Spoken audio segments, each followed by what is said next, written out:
Ok, iniciamos con el primer paso, la migración celular. Este es la migración de leucocitos y células madres desde la médula ósea y la circulación. Bueno, una vez que se activan las citocinas del endotelio capilar, los leucocitos y las células madres circulantes derivadas de la médula ósea se fijan y migran entre las células endoteliales de los capilares. Estas penetran la membrana basal e ingresan en la matriz intersticial en respuesta a las señales quimiotácticas.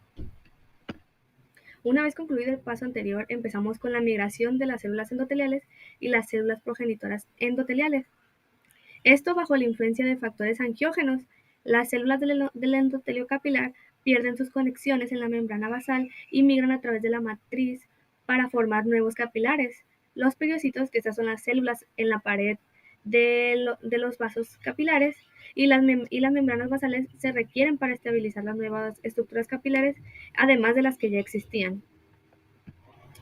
Aquí es la tercera etapa, la migración del periocito al estroma. Esto es que los periocitos se despegan de las células endoteliales capilares y de sus membranas basales para migrar a la matriz. Okay. En esta etapa los fibroblastos migran al lugar de la herida, esto bajo la influencia de factores de crecimiento como el PDGF, que lo podemos ver en la parte baja de la parte naranja que se puede ver en la imagen. Esto es el factor de crecimiento derivado de las plaquetas. Además, también el factor de crecimiento transformante beta. Los fibroblastos que contienen la actina del músculo listo se vuelven bipolares y migran a través de la matriz hasta el sitio de la lesión. Bueno, y el último paso, la repitelización del epitelio migrante. Bueno, durante la repitelización, grupos queratinocíticos basales se extienden por debajo de la epidermis de múltiples capas y las membranas basales y migran entre la escara de fibrina y el tejido de granulación por encima de la herida dérmica. La matriz extracelular. Bueno, la matriz es un proceso clave en la reparación de los tejidos y la composición de la matriz es un factor funcional importante en el ambiente del nicho que preserva los blastocitos y las células progenitoras de la regeneración. Y en el microambiente hístico, donde los blastocitos y las células progenitoras se diferencian. Bueno, la matriz extracelular proporciona componentes fundamentales del tejido cicatrizal y el nicho blastócico. Este se divide en tres: la membrana basal, la matriz provisional, el tejido conjuntivo o matriz intersticial o estroma. Muy bien, entonces tenemos la membrana basal. Esta es una capa delgada y bien definida de la matriz extracelular, especializada. Esta separa las células que la sintetizan del tejido conjuntivo intersticial adyacente. Representa una banda de soporte y es importante en el desarrollo de la cicatrización y la regeneración. Es proveedora de señales importantes para la diferenciación y la polaridad celular y contribuye también a la organización del tejido. Mientras que la matriz provisional es la organización extracelular temporal de las proteínas matriciales derivadas del plasma y de los componentes císticos que se acumulan en el área dañada. Las proteínas que están presentes en este y son derivadas del plasma incluyen el fibrinógeno, la fibronectina, la trombospondina y la vitronectina. Además, también el trombo plaquetario, este contiene numerosos factores de crecimiento, aunque predomina el factor de crecimiento de la plaqueta de manera marcada. La fibrina también es insoluble, esta se genera a través de la cascada de la coagulación y tras lo cual estabiliza la matriz provisional internamente y se une a la matriz del estroma. Como último, la matriz intersticial o estroma. Bueno, esta es una capa continua entre los elementos císticos como el epitelio, los nervios y los vasos sanguíneos que proporciona la protección física al conferir resistencia a la compresión y a la tensión. Bueno, esta contiene elementos de la matriz extracelular y las células individuales que se sintetizan en la matriz. Las células son el primer lugar de origen mesenquimatoso e incluyen fibroblastos, miofibroblastos, adipocitos, condrocitos, osteocitos y células endoteliales. Bueno, también las células derivadas de la madre de la médula ósea se definen por fibras formadas a partir de una gran familia de moléculas de colágeno. Por ejemplo, colágenos fibrilares, el colágeno tipo 1, que es el principal constituyente del hueso, colágeno tipo 1 y tipo 3, que son destacados en la piel, el colágeno tipo 2, que predomina en el cartílago, las fibras elásticas que proporcionan elasticidad en la piel y los grandes vasos, los pulmones, además están decorados por proteínas microfibrilares como la fibrilina. Además, es importante mencionar la sustancia fundamental, que esta representa varias moléculas como los glucosaminoglucanos, los proteoglucanos, proteínas matricelulares y fibronectina, las cuales son importantes en muchas funciones biológicas, como ya lo hemos dicho, del tejido conjuntivo y en el apoyo y la modulación de la fijación celular. Continuamos con lo que es la remodelación. La remodelación es la fase más prolongada de la reparación del tejido. En esta etapa, el equilibrio entre la producción y la degradación del colágeno se restablece, permitiendo que el tejido adquiera mayor resistencia y también adquiera mayor funcionalidad. A medida que la cicatrización avanza, las células inflamatorias que inicialmente fueron clave para combatir infecciones y eliminar el tejido dañino comienzan a reducirse en número. Además, la formación de nuevos capilares que permite el aporte de oxígeno y nutrientes al área afectada se completa. En esta fase final, la matriz extracelular sigue reorganizándose y fortaleciéndose para garantizar una recuperación óptima del tejido o la zona afectada. Si este proceso termina en no ocurrir o no completarse correctamente, la cicatriz puede ser débil o excesiva, y esto pues, puede afectar la funcionalidad del área lesionada. MMP o metaloproteínas de la matriz. Bueno, pues estas son una familia de 25 enzimas esenciales en la remodelación del tejido y su función principal es degradar los componentes de la matriz extracelular, permitiendo que las células puedan migrar y reorganizar el tejido de manera adecuada. Para su papel no se limita solo a la degradación de la matriz. Los MMP también regulan la actividad de otras moléculas bioactivas como factores de crecimiento y componentes del sistema inmunitario. Y pues esto es crucial, ¿no? Porque ayuda a coordinar la respuesta celular y a mantener un equilibrio entre la reparación y la degradación del tejido. Sin los MMP como tal, la remodelación del tejido no podría realizarse de manera eficiente, ya que el entorno celular permanecería rígido e impediría la migración de células para la regeneración. Funciones de los MMP en la cicatrización. Los MMP actúan sobre una gran variedad de moléculas necesarias para la cicatrización. Entre sus principales funciones se encuentran la degradación de la matriz extracelular, que esto permite la reorganización del tejido, el procesamiento de factores de crecimiento, regulando su activación o su misma inactivación. También tiene como función la modulación de receptores celulares y moléculas de adhesión, facilitando la comunicación celular y la participación en la respuesta inmunitaria. Aquí ayuda a eliminar células dañadas y a regular la inflamación. Tenemos ahora la regulación y control de los MMP. Dado que los MMP tienen un gran potencial destructivo, su actividad debe estar estrictamente controlada y para ello el cuerpo utiliza como tal diferentes mecanismos de regulación. El principal viene siendo los inhibidores específicos, ¿no? Como la familia TIMP o TIMP, que son los inhibidores tisulares de las metaloproteínas. Y también tenemos los alfa-2 macroglobulina, que bloquean su acción cuando ya no son necesarios. También tenemos la difusión limitada, lo que significa que su actividad se restringe a zonas específicas del tejido. También está la reducción de su activación, evitando que actúen de manera excesiva, y la especificidad por el sustrato, asegurando que cada MMP actúe sobre proteínas concretas y no degrade componentes esenciales no degrade componentes esenciales de forma indiscriminada. Ahora pasamos con el tema de la proliferación celular en la reparación de tejidos. La reparación de tejidos comienza con un aumento transitorio de la celularidad, lo que ayuda a reemplazar las células dañadas. Y un componente clave de este proceso es el tejido de granulación. Este es un tejido vascular especializado que se forma de manera transitoria. Las células que participan en este proceso provienen de diferentes fuentes, como lo son leucocitos circulantes, células endoteliales y células mesenquimatosas, como lo son los fibroblastos y miofibroblastos. También pueden intervenir células progenitoras locales y de la médula ósea, que se diferencian en células endoteliales y fibroblásticas. Sin embargo, las células con diferenciación terminal, como los miocitos cardíacos y las neuronas, tienen una capacidad muy limitada para regenerar los tejidos. Factores reguladores de la proliferación celular. La proliferación celular y la migración celular están reguladas por factores de crecimiento y quimiosinas, que actúan como señales químicas que pueden funcionar de manera autócrina cuando afectan a la misma célula que las produce, o también pueden funcionar de manera parácrina cuando afectan a las células cercanas. Además, la matriz extracelular también juega un papel clave al influir en el comportamiento celular. En conjunto, estas señales coordinan el proceso de reparación tisular, promoviendo la proliferación y la diferenciación celular en la zona de la lesión. Bueno, pues existen tres sistemas principales de receptores que controlan el comportamiento celular en la cicatrización, que son, primero que nada, receptores de tirosina sinasa, que responden a factores de crecimiento y activan procesos de proliferación celular. Tenemos también los receptores acoplados a proteínas G, que estos responden a quimiosinas y a otros factores regulando la migración celular.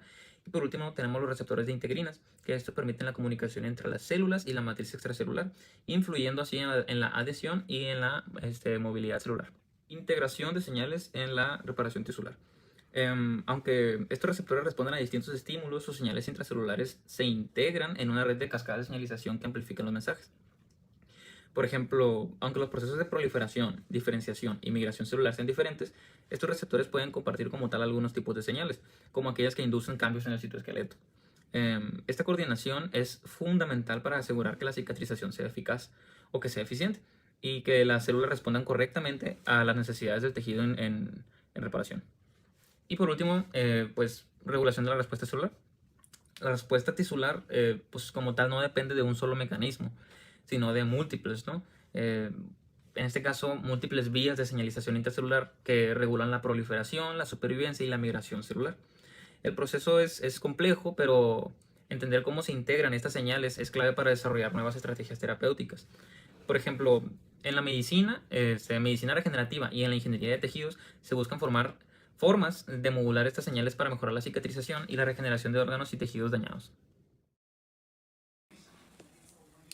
La inflamación es la reacción primaria del cuerpo ante una lesión tisular, o sea, un daño a los tejidos, y es un proceso esencial para iniciar la reparación. Es por eso que hay una relación entre ambas. La inflamación aguda o transitoria puede llevar a una resolución completa de la lesión y pues el tejido dañado se va a regenerar sin cicatrices significativas. Un ejemplo pues es una quemadura solar leve, donde la inflamación es breve y el tejido se va a recuperar por completo. También tenemos la inflamación aguda o progresiva, que va a implicar una inflamación más prolongada con la presencia de macrófagos. Es crucial para la producción de colágeno y la reparación de tejido. Y además que hay una regeneración completa, porque algunos órganos como el hígado o el hueso tienen la capacidad de regenerarse por completo después de sufrir lesiones. Después tenemos que la organización es un proceso patológico que va a ocurrir cuando el fibrinógeno, que es una proteína que encontramos en la sangre, se filtra en los vasos sanguíneos durante la inflamación. Este proceso se va a producir en cavidades serosas como el peritoneo y el pericardio. En la pericarditis la fibrina va a formar hebras que si no se descomponen pues son invadidas por fibroblastos y estos producen colágeno que va a organizar las hebras de fibrina uniendo el pericardio visceral y parietal y pues esto puede restringir la función del corazón y requerir cirugía. Después de una cirugía abdominal se pueden formar adherencias, que son hilos de colágeno, en la cavidad peritoneal y son las adherencias peritoneales. Y estas adherencias pueden atrapar los intestinos y causar obstrucción intestinal. Entonces podemos comentar que la inflamación es un paso necesario para la reparación de tejidos y la gravedad y la duración de la inflamación va a determinar el resultado de la reparación, por si es regeneración completa o formación de cicatrices. Y pues la organización es una complicación en la que la fibrina se ha convertido en tejido cicatrizal, lo que puede causar problemas graves. Como lo dice pues el título, la cicatrización de las heridas va a presentar una secuencia definida. La curación de la herida, que tiene como resultado la formación de una cicatriz, mantiene el modo predominante de reparación. Dado que las heridas de la piel y las extremidades son de fácil acceso, han sido estudiadas extensamente como modelos. La cicatrización dentro de una víscera hueca y en las cavidades del cuerpo, aunque menos accesibles para estudiarlas, siguen en general paralelamente a la secuencia reparadora de la piel, como se ilustra en la siguiente figura. Un trombo o coágulo se va a formar pues sobre una piel herida y se va a convertir en una costra o escara al secarse. Va a actuar como barrera contra microorganismos y va a impedir la pérdida de líquidos. Está compuesto principalmente por fibrina y fibronectina, que se van a enlazar y son entrecruzadas por el factor 13. Esto va a proporcionar fuerza y va a mantener el cierre de la herida. El trombo también contiene plaquetas que van a liberar factores de crecimiento. En el caso del factor 13, pues va a afectar la degradación de la matriz y el almacenamiento de los factores de crecimiento.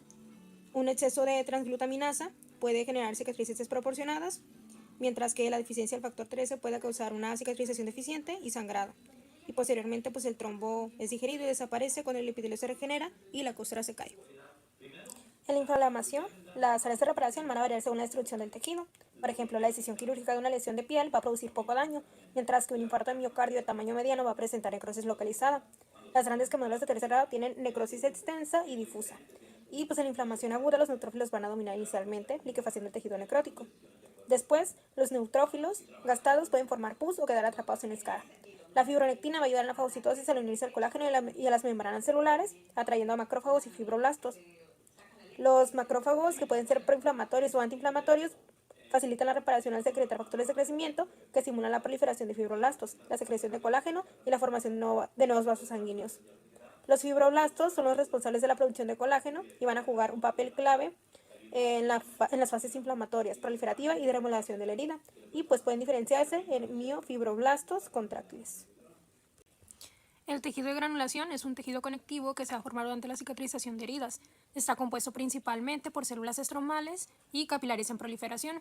Incluye fibroblastos, miofibroblástos, macrófagos y nuevos vasos sanguíneos. En el proceso de formación, que es la angiogénesis, los capilares se van a originar de vasos adyacentes a través de la angiogénesis. Las células endoteliales van a emitir pseudópodos que van a crecer hacia la herida. Se van a formar nuevas luces capilares mediante la fusión de vacuolas en las células hijas, y pues el proceso va a continuar hasta que los brotes capilares se conecten creando un tejido altamente vascularizado.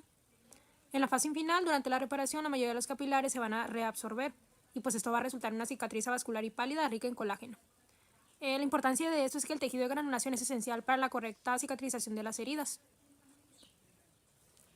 El tejido de granulación inicial está compuesto por ácido hialurónico, proteoglucanos, glucoproteínas y colágeno tipo 3. Las citocinas liberadas por las células dañadas van a provocar la fuga vascular y van a traer células inflamatorias. Alrededor de los 2-3 días después de la lesión van a aparecer fibroblastos activados y brotes capilares. Los fibroblastos de la herida van a cambiar de ovales a bipolares y comienzan a producir colágeno y otras proteínas de la matriz, como la fibronectina. Y pues inicialmente va a predominar el colágeno tipo 3, pero rápidamente es superado por el colágeno tipo 1, que va a formar fibrillas más fuertes. Con el tiempo, la matriz va a volver a su composición original con un predominio de colágeno tipo 1 y un porcentaje del 15 al 20% de colágeno tipo 3. Y cuando la acumulación de matriz alcanza su punto máximo a los 5 o 7 días, la producción de factor de crecimiento transformante beta va a aumentar la síntesis de colágeno y fibronectina y va a reducir la degradación de la matriz.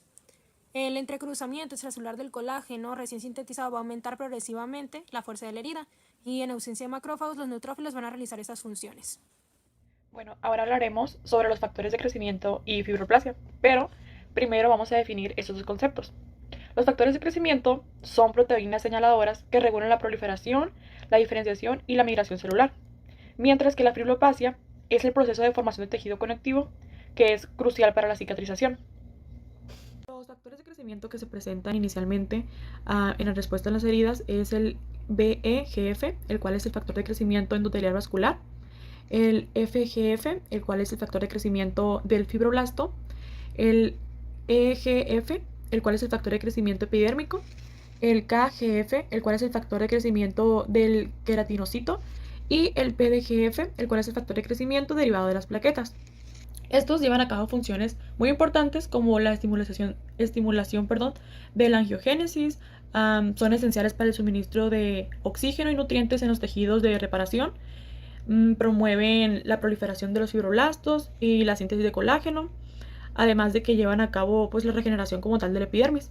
El pico más tardío o como la fase más tardía de la reparación pues se expresan otros factores de crecimiento como el TGF-beta, el cual es el factor de crecimiento beta que regula la síntesis y remodelación del colágeno controlada por la formación de la cicatriz, y el IGF-1, que es el factor de crecimiento insulinoide, el cual estimula la proliferación de fibroblastos y la síntesis de la membrana extracelular, apoyando la maduración del tejido de granulación.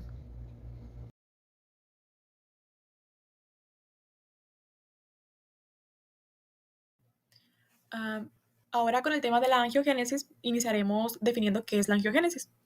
Pues este es el proceso mediante el cual se forman nuevos capilares sanguíneos a partir de vasos ya preexistentes. Este mecanismo es fundamental para el crecimiento de tejidos, la reparación de heridas y el desarrollo embrionario. El tejido de granulación es un tejido nuevo que se forma durante la cicatrización de heridas. Hay más capilares por unidad de volumen que en cualquier otro tejido del cuerpo, y estos capilares son esenciales para que lleguen oxígeno y nutrientes a las zonas de reparación.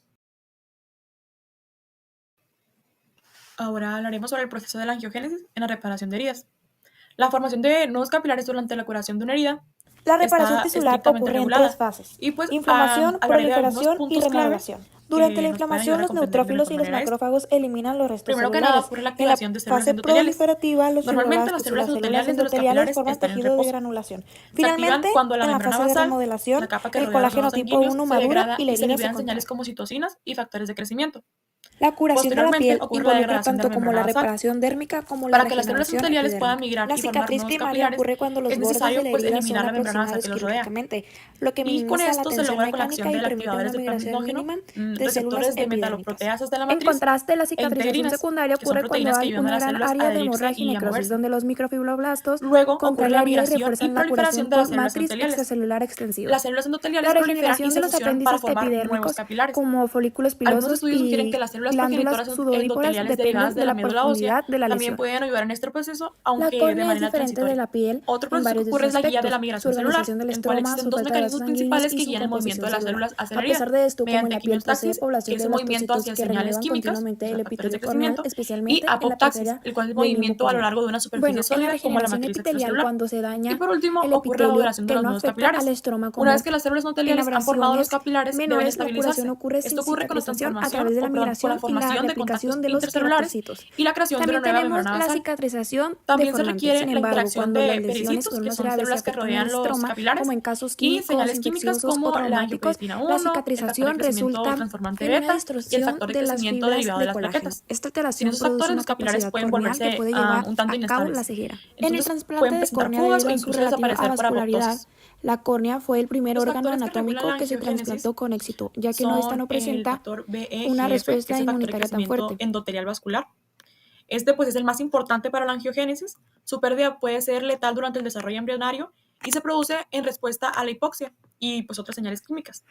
También participa el HI1-alfa, el cual es un factor de transcripción que controla la producción de BGF. Su activación depende de la cantidad de oxígeno en los tejidos. Otras señales que regulan la angiogénesis pueden ser los macrófagos activados en el tejido de granulación, los cuales producen el factor de crecimiento de fibroblastos, y el BGF. Y células epidérmicas en la herida liberan BGF en respuesta a KGF, que es el factor de crecimiento de los queratinocitos. Ahora hablaremos sobre los mecanismos de almacenamiento y liberación de los factores de crecimiento. Los factores de crecimiento como el BGF y el FGF no se liberan directamente en el torrente sanguíneo, sino que se almacenan y se liberan en momentos específicos.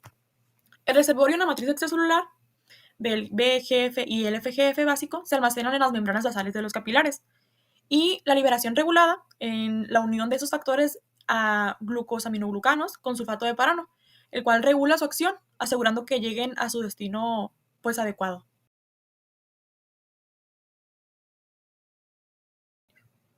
Ahora hablaremos sobre la reepitelización. Este es el proceso de regeneración de la piel tras una lesión. Implica la proliferación, migración y diferenciación de queratinocitos para restaurar la barrera epidérmica. Es fundamental para proteger contra infecciones y la pérdida de líquidos. Bueno, entonces, ¿cómo se lleva o cómo se renueva la epidermis? La piel se regenera de forma constante mediante la mitosis de la capa basal. Las células escamosas se queratinizan y suben a la superficie hasta desprenderse. Para que ocurra la reepitelización es necesario que la capa basal esté intacta y en contacto con otras células y la membrana basal. Si el contacto se interrumpe, las células pues se dividen para restaurarlo. Los mecanismos de reepitelización son las formas en las que la piel cierra las heridas. Esto puede ocurrir mediante la migración celular, donde los queratinocitos se desplazan cubriendo la superficie dañada, o en cierre en bolsa de tabaco, la cual es la contracción de la herida gracias a fibroblastos y miofibroblastos. Un dato interesante es que en la piel delgada los folículos fibrosos pues, son la clave para la regeneración. Los factores involucrados en la cicatrización son primeramente liberados por citocinas, los cuales inician la reparación. Se encuentran el factor interleucina 1, el factor BGF, el TN-alfa, el PDGF, el TGF-beta. Y para migrar, los queratinocitos deben adherirse a la membrana basal mediante desmosomas e integrinas. Ahora hablaremos sobre la contracción de la herida. Durante la cicatrización, la herida abierta se reduce su tamaño gracias a un fenómeno llamado contracción. Este proceso pues ayuda a cerrar la herida rápidamente y minimiza la pérdida de tejido y reduce el área de exposición a infecciones. El papel de los miofibroblastos en la contracción de la herida es posible gracias a una célula especializada que es el miofibroblasto. Estos aparecen alrededor del tercer día tras la lesión y alcanzan su actividad máxima en las semanas siguientes. Se parecen a los fibroblastos convencionales, pero pues tienen características similares a las células del músculo liso. Expresan actina del músculo liso alfa, desmina, bimentina y una variante de la fibronectina EDA, que les permite contraerse. Los miofibroblastos tienen origen en los periocitos, los cuales son células del músculo liso vascular o células progenitoras de la médula ósea. Y también pueden surgir de fibroblastos que se diferencian en miofibroblastos en respuesta a señales del entorno. El mecanismo de contracción, pues primero que nada los miofibroblastos responden a señales bioquímicas y físicas en el tejido lesionado. Posteriormente, se adhieren a la matriz extracelular mediante receptores llamados integrinas. Esto activa la actina intracelular generando fuerzas contráctiles que reducen el tamaño de la herida. Y pues además establecen conexiones intercelulares que amplifican este efecto.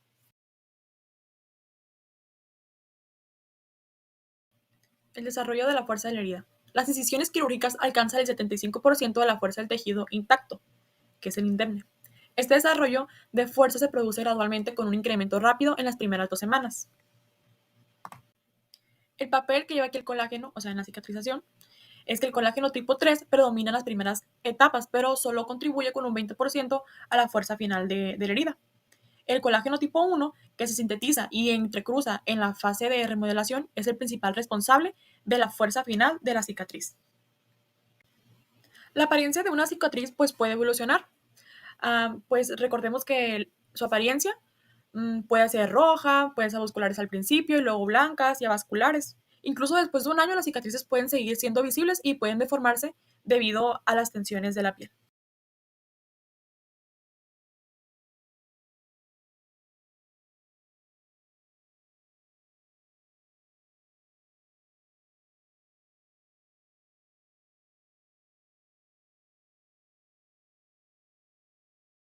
Mi nombre es Amairani y yo les voy a hablar sobre los embrioblastitos y los blastocitos que son esenciales para la regeneración. Los embrioblastocitos, que son células que tienen el potencial de convertirse en cualquier tipo de célula del cuerpo, sobre todo en las primeras fases del desarrollo. Son muy flexibles, a lo que se les permite formar diferentes tipos de células especializadas a medida de que el cuerpo se va desarrollando. El número 2 tenemos a los blastocitos, que son células progenitoras después del nacimiento, que estas pueden seguir dividiéndose sin cambiar su función. Están presentes en muchos tejidos del cuerpo, incluso en aquellos que normalmente no tienen capacidad de regenerarse por sí mismos. Por último, los blastocitos adultos pueden quedarse en el mismo tejido o moverse desde la médula ósea hasta áreas heridas, aunque tienen menos capacidad de convertirse en distintos tipos de células comparados por los embrioblastocitos. Como provienen del mismo cuerpo, su riesgo de rechazo cuando se usan para un implante es mucho menor. Es todo un reto identificar y categorizar a los blastocitos en el adulto, porque pues, principalmente estos tienen su forma específica de diferenciarse, de manera que estos ayudan a que la regeneración pues, se lleve a cabo, ¿no? Como por ejemplo, cualquier órgano o tejido puede contener más de un tipo de blastocito. Como segunda parte, pues pueden encontrarse blastocitos similares en diferentes órganos. Un blastocito encontrado en un tejido puede haberse originado en la médula ósea. Entonces es importante conocer esto porque no todos las células van a tener las mismas células para poder regenerarse. También otras características que tienen estos es que tienen la capacidad ilimitada para dividirse y así pues evitar lo que es el envejecimiento y mantener la integridad genómica. Tienen también la capacidad de dividirse intermitentemente o permanecer sin movimiento. Tienen la capacidad para propagarse por autorrenovación y diferenciación de las células hijas y pues en algunos casos están localizados en sitios anatómicos específicos, como se había tomado anteriormente. La autorrenovación. ¿Qué es la autorrenovación? Esta es una propiedad clave tanto de los blastocitos como los embrioblastocitos. En las primeras etapas del desarrollo, esto significa que estas células tienen la capacidad de mantenerse como células madre y seguir dividiéndose sin perder su capacidad de diferenciarse de otro tipo de células. Un blastocito se define por su capacidad para diferenciarse en varios tipos de células, ya sea dentro del organismo, en vivo, o dentro de un entorno controlado de laboratorio, en vitro. Estos logran mantener la autorrenovación gracias a un proceso llamado división celular asimétrica. Por otro lado, las células progenitoras o células amplificadoras de tránsito tienen una capacidad muy limitada o incluso nula para autorrenovarse, a lo que los hace diferentes a los blastocitos. Entonces, finalmente vale la pena mencionar que la capacidad de los embrioblastocitos para convertirse en cualquier tipo de célula va disminuyendo a medida que el embrión se desarrolla, volviéndose más específicas a medida que avanzan las etapas del desarrollo. Como todo, pues en el cuerpo necesita tener un ambiente específico para poder llevar a cabo sus procesos fisiológicos y llevar a cabo lo que es el proceso de la homeostasis. Pues bueno, la influencia del ambiente sobre los blastocitos, pues es que los blastocitos viven en nichos donde reciben señales que controlan su crecimiento y funciones. Estas señales pues ayudan a que estos se activen y pues llegan a otras partes del cuerpo para poder pues llevar a cabo sus funciones. Cuando un tejido se daña, el ambiente influye en sí y se regenera o se cicatriza. Y pues la inflamación y la composición de la matriz celular son como importantes a la hora de tener estos procesos, porque son como los que te van a decir, ok, está pasando esto, entonces vamos a mandar a las células a que se lleven a regenerar, ¿no? Continuando con lo anterior, pues las células pueden volverse a ser pluripotenciales, o sea, como si fuera una célula madre. Pues, o sea, se puede diferenciar en diferentes tipos de tejidos. Esto es lo que le da la característica de que los tejidos se puedan regenerar. Y pues la única forma es cambiando la forma en la que se usa su ADN sin alterar su secuencia. Esto pasa gracias a modificaciones epigenéticas que funcionan como interruptores que activan o desactivan los genes. Para lograrlo, pues se llevan a cabo 3 pasos importantes. Lo que se hace es que se hacen cambios en el DNA sin modificar su código. El segundo paso es se apagan los genes que impiden la pluripotencialidad. El tercer paso es se activan genes que favorecen el desarrollo celular. Y pues estos cambios pueden heredarse y dependen de señales del entorno y de la comunicación de las células. En resumen, la diferenciación celular no es un camino sin regreso. Con los ajustes correctos, las células pueden volverse a su estado más flexible o pueden diferenciarse con mayor facilidad. Las células se pueden clasificar según su capacidad para dividirse en 3 tipos. En primer lugar tenemos las células lábiles, que estas se pueden dividir constantemente. Estas son las células mayormente responsables de renovar tejidos que están constantemente en renovación, como la piel, el intestino o la médula ósea. Tenemos suficientes células madres en estos tejidos y estos pueden regenerarse incluso después de una lesión. Luego tenemos los que son las células estables. Estas células se dividen mucho más lentamente, pero tienen la capacidad de activarse cuando el cuerpo lo necesita para regenerar tejidos. Algunos ejemplos como estos son el hígado, los huesos o los túbulos renales. Y por último, tenemos las células permanentes. Estas células no se dividen, lo que significa que no pueden regenerarse por sí solas. Un ejemplo de este tipo de células son las neuronas, los miocitos cardíacos y las células de cristalino en el ojo. Sin embargo, en algunos casos pueden ser reemplazados por células progenitoras si hay una lesión o algún daño. Así que, dependiendo del tipo de células, algunas tienen una capacidad de renovación constante o pueden activarse solo cuando es necesario, y algunas no pueden regenerarse en lo absoluto. Como primer subtema hablaré sobre los factores locales que pueden influir en la reparación. Este a su vez se subdivide en 4, los cuales son los siguientes. Primero tenemos la ubicación de la herida, donde nos indican que una herida en la piel no puede contraerse en el lugar donde la piel está separada de los huesos por escaso tejido. El mayor ejemplo que se da es sobre las quemaduras, debido a que hay una separación de los bordes y en estos casos se debe usar injertos. Como segundo punto tenemos el riesgo sanguíneo, que es donde se compromete el flujo de sangre y esto va a impedir la reparación. Como tercer punto tenemos lo que son los factores sistémicos. Estos abarcan lo que es la reducción de blastocitos, colágeno, elastina, defectos de la coagulación, anemia y trombopenia. Como cuarto punto estaremos abarcando el contraste de la fibrosis y la cicatrización. Cuando hablamos de cicatrización nos referimos a un cambio alterado en las matrices. Esto nos indica que no va a haber un reemplazo de las células residentes. En cambio, cuando nos referimos a una fibrosis estamos hablando de una continua y excesiva deposición de proteínas de matriz, particularmente del colágeno. También un punto que aclarar es que se nos dice que es una consecuencia patológica de una lesión persistente que causará la pérdida de la función. Mi nombre es Joana Madrid. Yo les voy a hablar sobre los lugares específicos que muestran diferentes patrones de reparación. El proceso de reparación tisular varía según el órgano afectado. Puede ocurrir mediante la regeneración, donde la arquitectura y la función original se restauran por completo, o mediante la cicatrización, que implica la formación de tejido fibroso cuando la regeneración no es posible. La capacidad regenerativa depende del tipo de célula involucrada y del grado de daño a la matriz extracelular. La reparación tisular ocurre en 3 fases: inflamación, proliferación y remodelación. Durante la inflamación, los neutrófilos y los macrófagos eliminan los restos celulares. En la fase proliferativa, los fibroblastos y las células endoteliales forman tejido de granulación. Finalmente, en la fase de remodelación, el colágeno tipo 1 madura y la herida se contrae. La curación de la piel involucra tanto como la reparación dérmica como la regeneración epidérmica. La cicatriz primaria ocurre cuando los bordes de la herida son aproximados quirúrgicamente, lo que minimiza la tensión mecánica y permite una migración mínima de células epidérmicas. En contraste, la cicatrización secundaria ocurre cuando hay una gran área de hemorragia y necrosis, donde los microfibroblastos contraen la herida y refuerzan la curación con matriz extracelular extensiva. La regeneración de los apéndices epidérmicos, como folículos pilosos y glándulas sudoríparas, dependen de la profundidad de la lesión. En las quemaduras, la capacidad de regeneración depende de la profundidad del daño. Si la lesión es superficial y no afecta a la dermis profunda, las células progenitoras de los folículos pilosos y las glándulas sudoríparas regenerarán la epidermis. Sin embargo, en quemaduras profundas que destruyen estos apéndices, es necesario recurrir a injertos para prevenir la formación de contracturas y mejorar los resultados funcionales. La córnea es diferente de la piel en varios de sus aspectos, su organización del estroma, su falta de vasos sanguíneos y su composición celular. A pesar de esto, como en la piel posee población de blastocitos que renuevan continuamente el epitelio corneal, especialmente en la periferia del limbo corneal. Bueno, en la regeneración epitelial, cuando se daña el epitelio que no afecta al estroma, como en abrasiones menores, la curación ocurre sin cicatrización a través de la migración y la replicación de los queratocitos.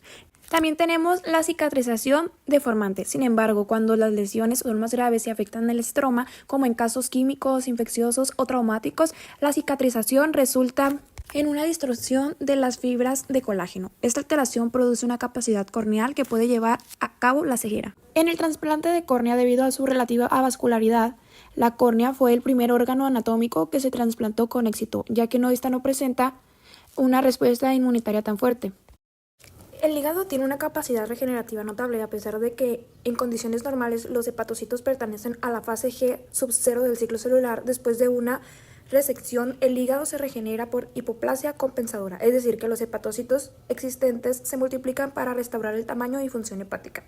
En las condiciones para la regeneración, pues la regeneración hepática depende de que se mantenga intacto el tejido conectivo, la vasculatura y los conductos biliares. Si estos componentes sobreviven, el hígado puede regenerarse completamente. Sin embargo, la vía molecular que regula el tamaño del hígado y detiene la regeneración una vez restaurada la relación con el peso corporal es aún desconocida, aunque se cree que está vinculada por la vía hipo. En la lesión química y viral, tras una lesión aguda como una intoxicación química o hepatitis viral fulminante, los hepatocitos pueden necrosarse, pero si las estructuras esenciales como los conductos biliares y el estroma sobreviven, el hígado tiene la capacidad de regenerarse. Tenemos la lesión crónica, que esto vendría siendo la cirrosis. En las lesiones crónicas como la hepatitis viral o el alcoholismo, se desarrollan cicatrices de colágeno que forman la cirrosis hepática. Aunque los hepatocitos regeneran la estructura, arquitectónicamente del hígado se ve alterada, lo que interrumpe la función hepática y esto puede llevar a una insuficiencia hepática. El riñón tiene una capacidad regenerativa limitada. Aunque el tejido renal puede regenerarse parcialmente, sobre todo en los túbulos corticales, la lesión externa o crónica a menudo lleva a la formación de cicatrices y fibrosis. Bueno, la regeneración de los túbulos corticales, las lesiones en los túbulos pueden regenerarse si la membrana basal no se destruye. Si la membrana basal se mantiene intacta, las células sobrevivientes miran a la zona lesionada, se dividen y genera el tejido de 3 a 4 semanas. Tenemos tubuloresis y fibrosis. Cuando la membrana basal tubular se rompe y la regeneración es incompleta, esto conlleva a una fibrosis. Esto produce un aumento de la matriz extracelular y puede llevar a la pérdida de nefronas funcionales. La regeneración en los túbulos medulares. Bueno, en las enfermedades que afectan los túbulos medulares, la necrosis extensa y la fibrosis resultan en una curación limitada. No se produce una regeneración significativa, lo que lleva a una obstrucción urinaria. Los glomérulos no tienen una capacidad de regeneración. Cuando hay necrosis, la cicatrización es el principal mecanismo de reparación. En algunas de las células meningiales tienen la capacidad limitada de regeneración, pero en general la función glomerular no se restaura completamente.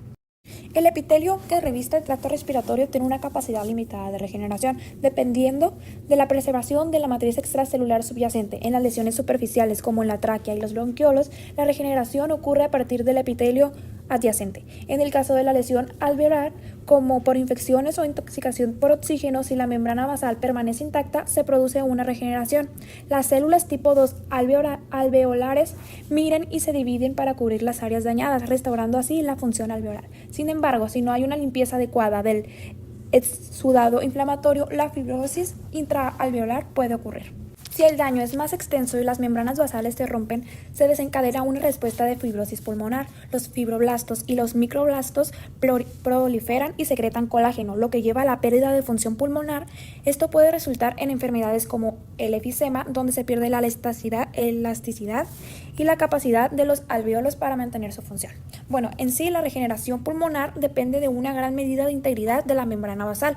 Los daños extensivos conducen a fibrosis y pérdida de función, lo que resalta la importancia de prevención y del manejo de las lesiones pulmonares. Durante mucho tiempo, los miocitos cárdicos fueron considerados células permanentes, sin capacidad de regeneración significativa. Sin embargo, investigaciones recientes sugieren que los miocitos cárdicos pueden tener una capacidad regenerativa limitada, aunque insuficiente para reparar adecuadamente al miocardio tras una lesión. En casos de necrosis miocárdica, como en un infarto, el proceso de curación consiste en la formación de tejido de granulación, que luego se convierte en tejido cicatrizal.